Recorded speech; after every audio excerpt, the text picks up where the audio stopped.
David in Northwich, a political element broke your marriage up, David. Is that right? Oh yeah, that's right. And thanks for taking me call. Yeah. What happened? Well, she made a fool of me for all of our married life, really. Go on. Because I've always been compassionate and caring about people, and I thought she was the same. And it transpired after a big row we had over refugees and Rwanda and stuff that she said she's always voted Conservative,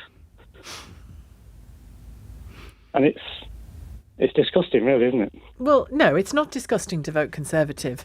Come on. Well, hang on. No, David, it isn't. It isn't. No, well, it is really, isn't it? Well, not always. No, not always. Because is it a specific element of Conservative policy currently that she was favouring that made things difficult, or was it just generally?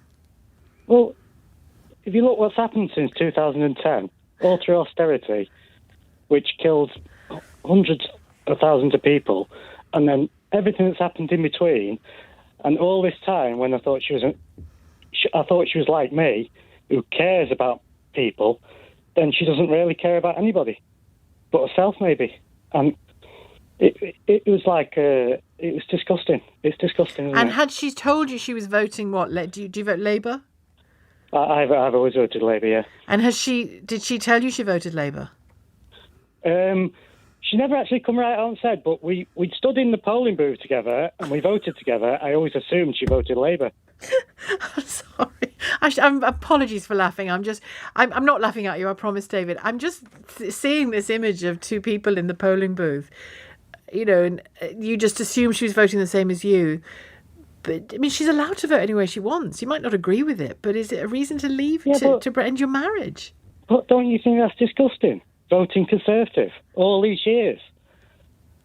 And she's pretending she's compassionate and she cares about people and this and blah, blah, blah. And everything she's always said is if she's a compassionate, caring people when she isn't. Anyone who listens to this programme knows my view of the current incarnation of conservatism is not a favourable one.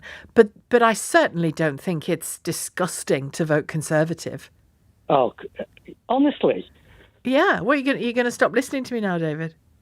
Well, we can't have a democracy in which we say you are disgusting for voting for a different political party to me. I can pick apart elements of what the Conservatives have done over the last 10 years and tell them it's disgusting. But we'll never know what Jeremy Corbyn would have done if he got into power. We don't know yet what Keir Starmer will do if he gets into power.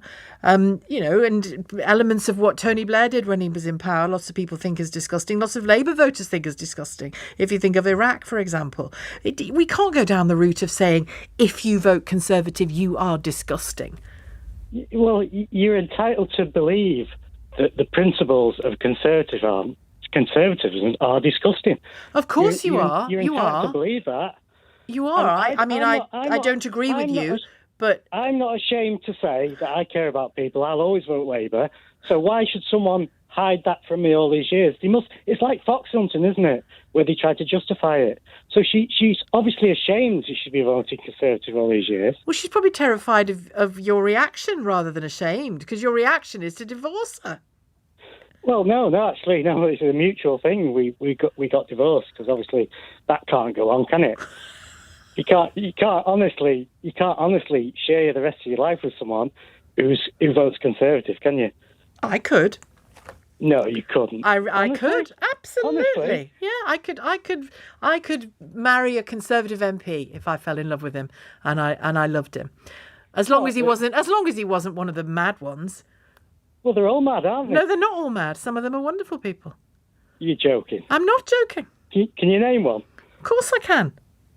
Go on then. I'm not going to. I'm not going to go through a list of names, but there's not even in the current crop. I mean, in just historically, there's wonderful Conservatives in this country. And some Labour politicians would agree with me. There are some absolute shockers in the last few years and some shocking policies that I'm absolutely dead against. But I would stand with them rather than with you and your attitude to calling somebody disgusting for voting differently to you. Well, it's not just, you see, that's where you've trivialised it, haven't you? Honestly, I haven't trivialised it. You have though, haven't you? I haven't. Your standpoint is to make it trivial because... How have I been trivial? How have I been trivial? because I've got a different political view to someone else.